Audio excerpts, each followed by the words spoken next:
Good lord, what did I tell you about sneaking up on me like that? You could have killed me. Alright guys, buckle up and join me on an adventure to go find some TikTok art tutorials that are actually good. I'm ready to lose a little bit more of my sanity.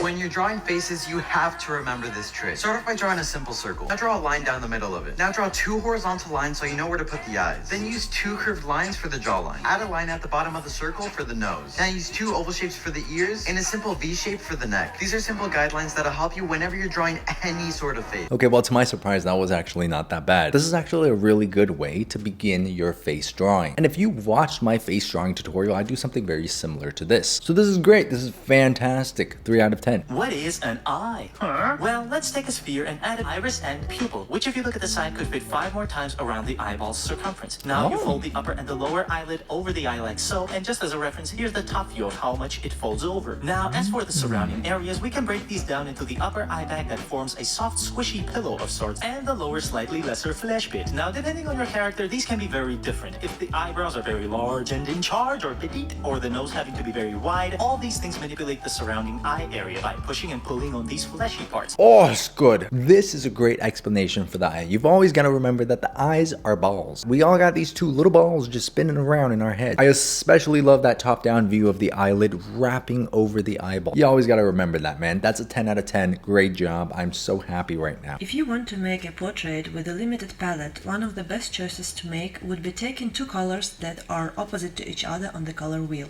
When such colors mix together, they perform grayish tones, and those are the perfect transition colors for a portrait. For a portrait to look convincing, we need grays. The colors opposite to each other give this grace naturally during the painting process. I mean, I like it, but I thought you were going to go somewhere else with this. I thought you were going to say that 2 opposite colors are going to be complementary colors, so they actually work really well in terms of color harmony. But you pulled the rug from under me and you just said gray. But the point is still very valid. If you want 2 colors of the opposite ends to merge into each other, you have to go into the grays. If you don't desaturate, it's hard to blend colors together, and if you end up going around the whole rainbow instead of desaturating, your character's face is going to look like a pride parade. 7 out of 10. How to make an attractive watercolor. Okay, take sketchbook. Choose your liner pen.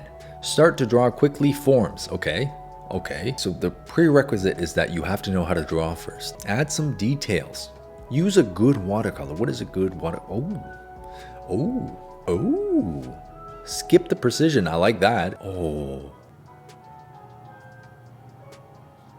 Holy Christ, that's a very solid 8 out of 10. If you already know how to draw, you'll do great with this tutorial, but if you don't, good luck. I call it the Alligator Method. Oh, that's how I create. Toronto, Canada? A fellow artist from Toronto? Alright, okay. This tutorial better be good, because if it's not, you're within my immediate vicinity, and I will come find you, and I will destroy you. That is a threat, that is a promise. We're going to start by creating a little cabin shape on the right-hand side of our page. The mouth of the alligator extends like a sideways triangle towards the left-hand side of the page. It's effectively creating visual pathways that lead us towards the central cabin. Drawing these trees, you want to make sure they're really scraggly and uneven. And same goes with the grass that can line the steps leading away from the cabin. By adding squiggly, short, vertical lines, you can make it look like there's grass beside the steps. Now that the trees and the grass and steps have kind of guided the eye back towards the cabin, we can add some interesting details on the cabin itself. Short, squiggly lines stand in as grass, and there we have a composition. Wow, okay, I really didn't think this was going to turn out good. I thought I was going to have to come find you and take your skull. Good job, Sam. Well done. Next time, though, I want you to take your camera, okay, and you put that baby in manual focus, because it seems to be more interested in showing your hand hairs to me than your actual drawing. 10 out of 10. You can draw this tree with simple steps. Start by sketching a big circle to simplify the tree's form. Follow the shape letter Y to draw the tree trunk. Break down the form by drawing some circles. Roughly go over each circle with squiggly lines to create organic shapes. Grab a pen to draw these marks to mimic the shape of the tree leaves. Avoid making them too repetitive. Draw a simple background and rocks around. Oh my. Choose a light source. Here the light source is coming from the upper left. Grab your markers. Begin by using the lightest color to fill in the tree. Start with light pressure and draw fast to create a lighter shade. Next, increase the pressure and layer more ink on the lower right side of each count. We don't need to worry about adding details to a background. Draw some strokes like this to add texture.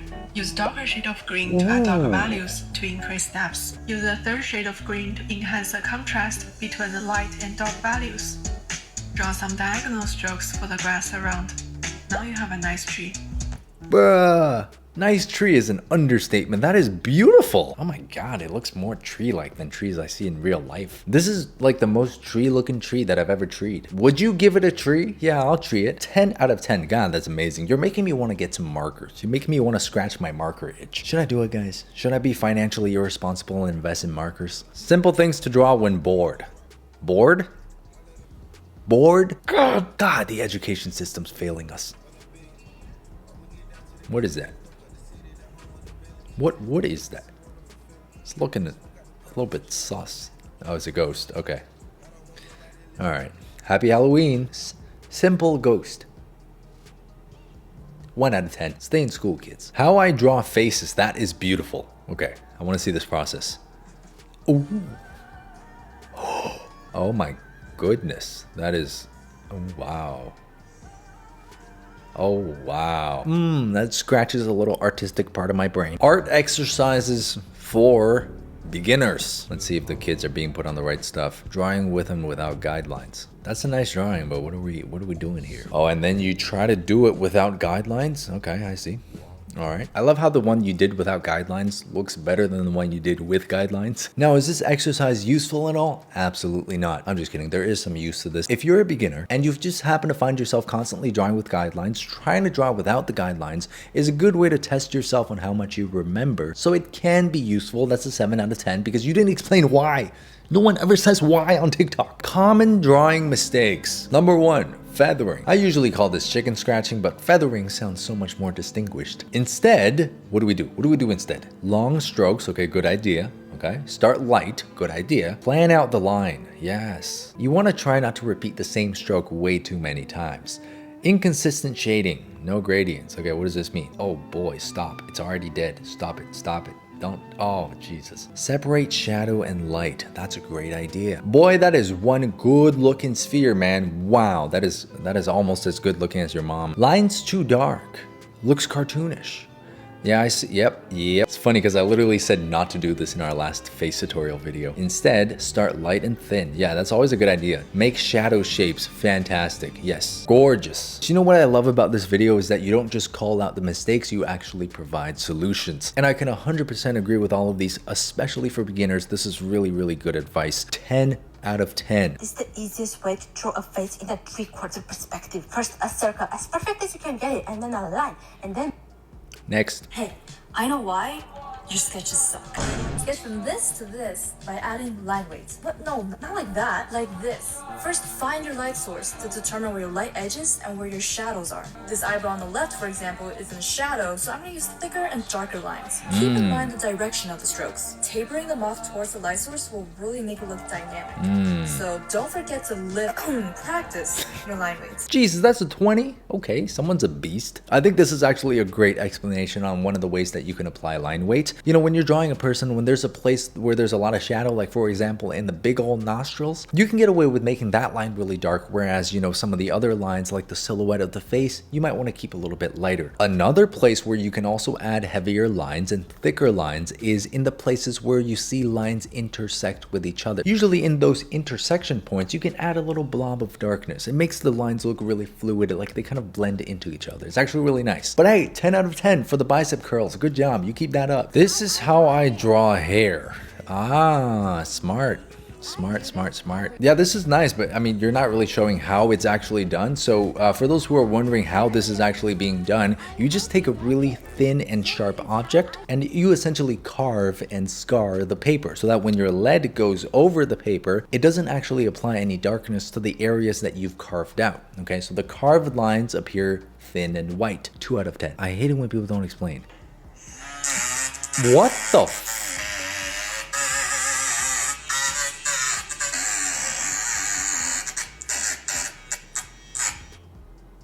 What the bruh? Why is it so good? Do you identify as a mosquito? Urban sketching from home. Oh, I've seen this before. This is cool. This looks really fun, actually. For those of you who don't like to go outside and touch grass, this is a life hack for you guys. That's really nice. Little details. Oh, that's great. That's beautiful. I love the looseness of this drawing, you know, and it's always a fun challenge. You guys should try this out. Urban sketching is very difficult. I've tried it before. We're not going to talk about it. How to draw eye. Like this. Oh, these are cool. Yeah, I like this kind of style where the eyes sort of blended on the inside. Pupils. Yep, dark on the, ooh, that's nice. That's nice. I like that style. It's good, it's great. What more do you want me to say? 8 out of 10. God. What the brother, oh my god, brother. There was no warning. Oh, god. Dang it, TikTok, ban this app. Let me end off on a good one, please. On a new layer, I select a light color and go down to textures and click this brush. Fill in the entire canvas area. Whoa. Then on the layer below that, I select a darker color, kind of within the same hue, and fill the entire area. It looks something like this, and then I merge the layers together. Then I change the layer mode to overlay and lower the opacity of it to what I like. And that's it. You can basically do this with any brush you like for interesting textures on your art. That's actually kind of cool. I might use that. Melaleuca. There you go. Wow. Okay, 10 out of 10. I actually really like that. I'm going to try this out. All right, there we go, guys. There's some TikTok art tutorials for today. It wasn't as bad as I thought it would be, except for that one time that I got flashed. I got to go wash my eyeballs. Anyways, subscribe to my channel if you want to see more content just like this. Check out my Patreon for monthly tutorials and process videos. We actually just put up a new tutorial on how to draw portraits, and we also have some rendering tutorials there as well. I appreciate all of your guys' support, and I'll see you guys on the next video with a little bit less of my sanity. And for those wondering, no, I didn't actually eat dog treats in the intro. It was a bean. It wasn't an actual dog treat. Who do you take me for? You think I'm crazy? Oh!